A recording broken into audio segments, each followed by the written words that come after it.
Je ne suis pas ici pour vous dire que l'argent vous rendra heureux. Et je ne suis absolument pas un gars qui pense que l'argent est la solution à tous les maux de ce monde. Mais l'argent, ce n'est pas mal. Ce n'est pas un délit. D'ailleurs, la Bible ne dit pas que l'argent incarne le mal. Elle dit que c'est l'amour de l'argent qui est mal.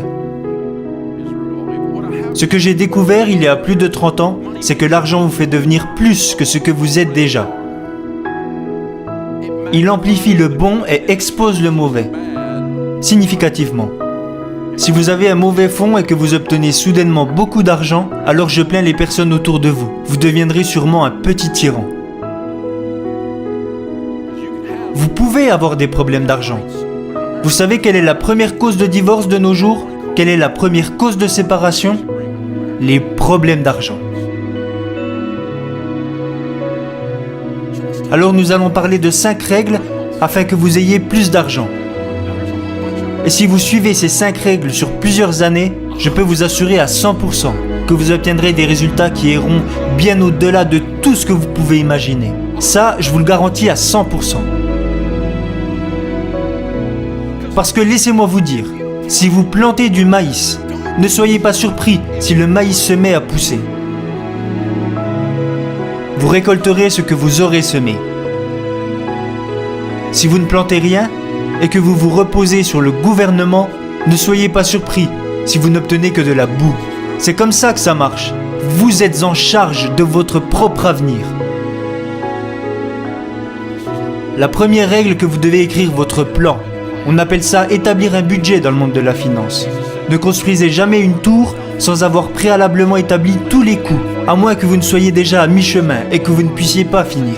Parce que tous ceux qui vous ont vu commencer se moqueront de vous. Ils diront « Cet homme a commencé à construire mais a été incapable de finir ».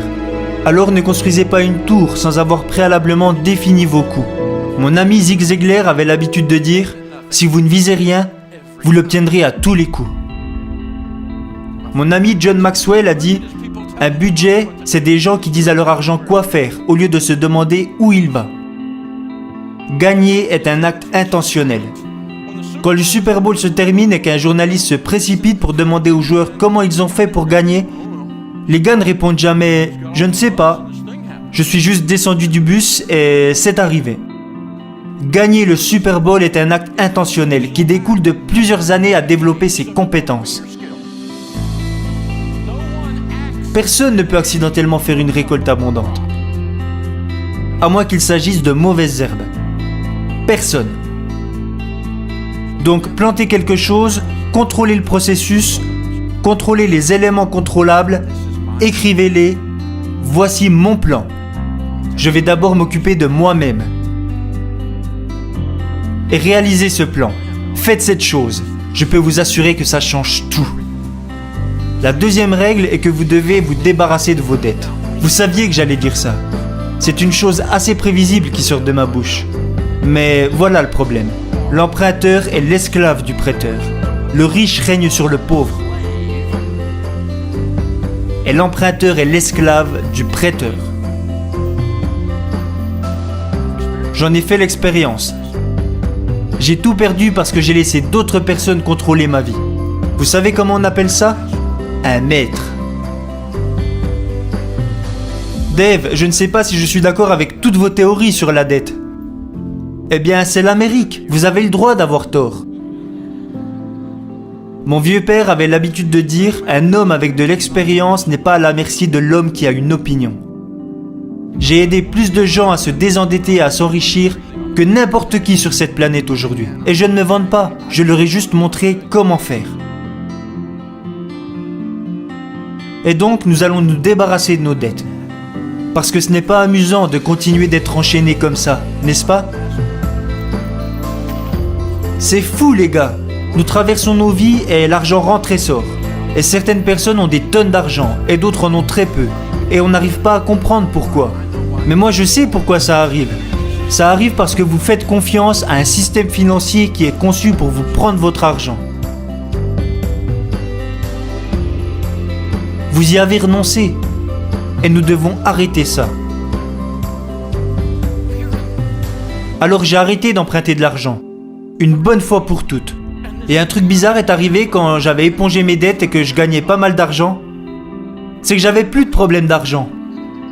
Ça semblait si évident. Et ensuite, quand j'ai eu de l'argent et que j'ai acheté un actif pour créer un revenu, que j'ai payé en liquide, j'ai pu garder tout ça. Il n'y avait aucune dette, à l'exception de ce que le gouvernement nous prend. C'est une expérience incroyable. Les premières années ont été difficiles.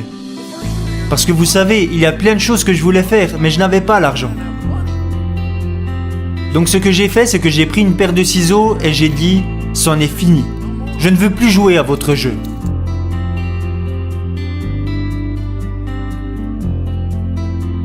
On me demande souvent « vous n'avez pas de carte de crédit ?» Ben non, ça fait 30 ans que j'en ai plus. Depuis que j'ai fait faillite. Au début, ils ne voulaient pas m'en donner une. Et puis un jour, ils ont changé d'avis. Mais moi, je n'en voulais plus parce que j'avais appris toutes ces choses sur l'argent. Voici mon portefeuille, avec à l'intérieur des visages des présidents sur des beaux billets verts.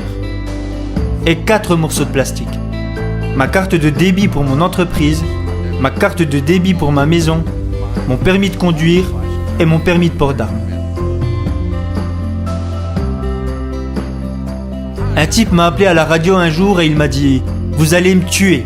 Le remboursement de ma voiture... » J'ai dit « À combien s'élève le remboursement de ta voiture ?»« 763 $. Tu as fait un crédit de 700 $ par mois pour ta voiture ? Oui, en effet. J'ai dit « À combien s'élève le remboursement de ta maison ?»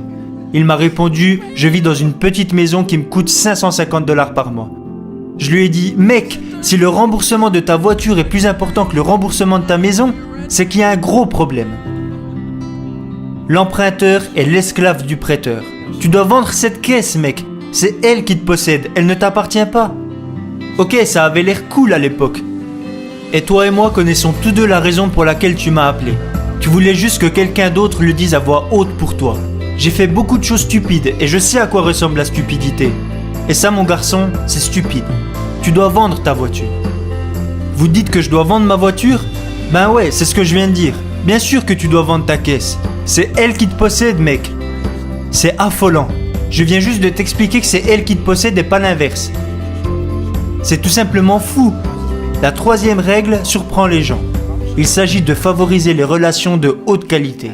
Ne vous y trompez pas, les mauvaises fréquentations corrompent les bonnes habitudes. Savez-vous que vous devenez la moyenne des personnes que vous fréquentez ? Des études montrent que vos 10 amis les plus proches au cours de la prochaine décennie, votre revenu se situera dans une fourchette de 10 à 15% de la moyenne de vos 10 amis les plus proches. Et certains d'entre vous se disent « J'ai besoin de nouveaux amis ». Eh bien, peut-être. Je veux dire, vous ne laisseriez pas votre fils, votre petit Johnny, se promener dans la rue avec les voyous du quartier. Parce que vous savez que si vous le faites, il a de grandes chances de très mal tourner. Il rentrera à la maison en employant des mots que vous ne dites pas chez vous. Vous lui direz « Où as-tu appris ça ?» Parce que tu ne l'as certainement pas appris ici. Vous devenez la moyenne des personnes que vous fréquentez. Ne vous y trompez pas, les mauvaises fréquentations corrompent les bonnes habitudes. Donc fréquentez des personnes généreuses et vous deviendrez quelqu'un de généreux. Côtoyez des gens qui traitent leurs femmes avec respect et vous rencontrerez des hommes qui traitent leurs femmes avec respect également. Et vous commencerez à traiter la vôtre de cette façon. C'est quelque chose d'étonnant et parfaitement logique quand on y pense. Alors choisissez judicieusement vos amis. Attention, je ne parle pas d'être gentil avec certaines personnes et de snober tous les autres. Moi, je suis gentil avec tout le monde. J'aime les gens. Mais là, je parle de mon entourage. Les personnes dans ma vie qui façonnent mon langage. Les personnes dans ma vie qui influencent mon travail spirituel, ma générosité, ma façon de penser et ma perspicacité. Quelles sont les personnes dans ma vie qui me procurent cela ? Mesdames, c'est la même chose pour vous. La prochaine règle est économiser et investissez. Si vous n'avez aucune dette et que vous avez un plan, la première chose que vous allez vouloir faire, c'est économiser et investir. Car dans la maison des sages, il y a des aliments de qualité et des réserves de nourriture. Et le reste de ce proverbe dit « Et l'homme insensé dévore tout ce qu'il a ». Si vous dépensez tout ce que vous gagnez, concrètement parlant, vous êtes un idiot. J'ai moi-même été un idiot. avec une grosse flèche rouge pointée sur moi. Idiot, idiot, idiot. Je sais ce que ça fait d'être un imbécile. Je sais ce que ça fait d'être fauché. Parce que je dépensais tout ce que je gagnais. Pour être honnête, j'ai toujours été capable de gagner de l'argent. Je n'étais juste pas capable de le garder. J'ai toujours pensé que je pouvais gagner plus que ma stupidité. J'ai essayé pendant longtemps et ça n'a jamais marché. Économiser et investir. On économise d'abord pour un fonds d'urgence. Épargnez 3 à 6 mois de vos dépenses. Pour se préparer à... un jour de pluie, bien sûr. Je veux dire, que se serait-il passé si vous n'aviez eu aucune dette à rembourser et un fonds de sécurité de 20 000 $ en 2020 ? Et que se serait-il passé si vous n'aviez eu aucun fonds de sécurité et que vous aviez une dette de 20 000 $? Auriez-vous eu des résultats très différents ? La réponse est oui. Dans la maison des sages, il y a des aliments de qualité et des réserves de nourriture. Et cela nous ramène au fait d'être incroyablement, outrageusement généreux. Et c'est difficile d'être généreux quand on est fauché. Vous pouvez être généreux à votre manière, sourire et ouvrir la porte à quelqu'un. Mais là, je parle plutôt de faire un chèque pour nourrir des bébés affamés. Je parle plutôt d'acheter une voiture à une mère célibataire. Je parle de tendre la main à quelqu'un qui a du mal à s'en sortir et lui payer sa facture d'électricité jusqu'à la fin de l'année. Je parle de générosité extravagante et même parfois de générosité spontanée.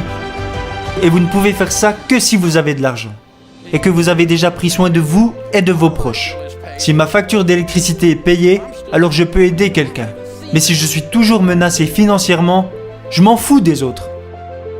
Donc je veux que vous essayiez cela la prochaine fois qu'il y a une fête. Peut-être à Pâques ou Thanksgiving, peu importe.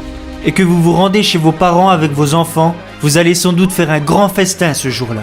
Mais sur le chemin, je veux que vous fassiez quelque chose d'insensé.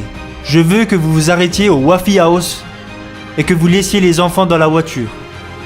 Arrêtez-vous juste devant la fenêtre du restaurant, pour que les gens dans la voiture puissent voir l'intérieur du restaurant. Je veux que vous rentriez dans le restaurant seul. Laissez vos enfants vous observer depuis la voiture. Les enfants, posez les écrans et regardez ça. Rentrez et prenez une tasse de café au comptoir. La serveuse viendra au comptoir et versera votre café. C'est le matin de Thanksgiving. Et vous savez très bien quel type de personnes travaille le matin de Thanksgiving au Waffle House. Payez votre café. Et je veux que vous preniez 3 ou 4 de ces billets de l'ami Benjamin Franklin. Et je veux que vous glissiez les billets de 100 $ sous la tasse et que vous sortiez. Puis, montez dans la voiture. Dites aux enfants, regardez ce qu'il va se passer. Regardez le bonheur que vous pouvez apporter si vous êtes généreux.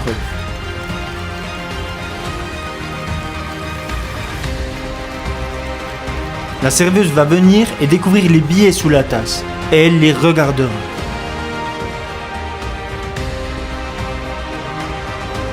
Elle se demandera si c'est une caméra cachée. Parce que dans sa vie, cela fait bien longtemps que quelque chose de bien ne lui est pas arrivé.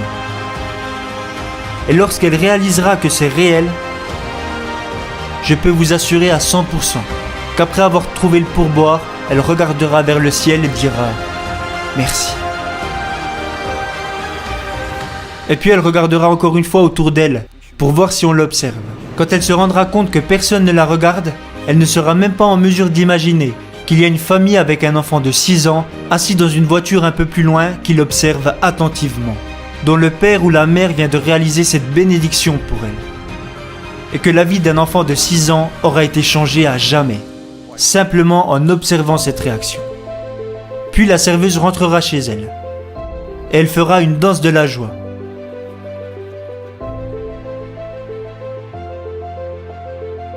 Parce que ces quelques billets verts feront toute la différence à la fin du mois. Maintenant, je veux que vous alliez dépenser 300 $ avec votre épouse, que vous passiez une soirée agréable et que vous vous amusiez. Pensez-vous que vous ressentirez la même sensation ? Je veux que vous appreniez à apprécier l'argent. Mais je vous mets au défi de vous amuser bien plus avec ces 300 $ que ça. Donc dans la mesure où vous n'êtes pas outrageusement généreux, parce que vous êtes endetté et que vous n'avez pas d'économie, vous n'avez pas de plan, et vous traînez avec des gens égoïstes qui se préoccupent seulement de leurs photos Instagram, si une seule de ces 5 règles n'est pas suivie scrupuleusement, alors il est l'heure pour vous de prendre cette décision et de changer.